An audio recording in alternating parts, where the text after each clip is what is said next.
Now, as I get the same grip behind his elbow and behind his head, put my foot on the same hip we just talked about, but this time I'm not going to begin by chopping in this arm of his.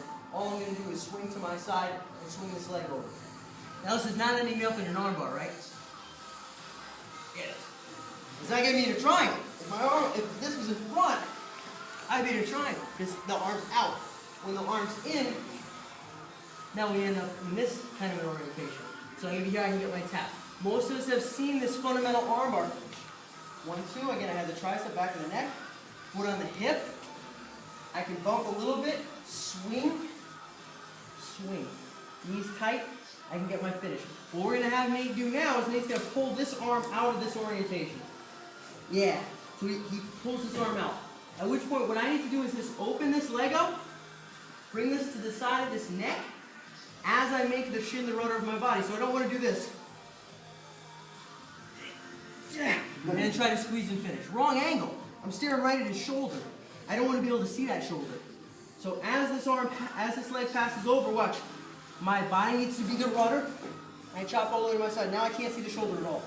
Which means all the pressure is on his neck. Right to the back of the head, right underneath the arm. Perfect cannonball over at this point. Okay?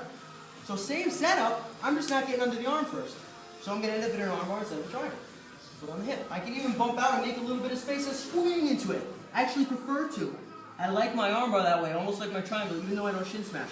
He pulls that arm out, swivel, so this leg is opening, and I cut to the opposite side.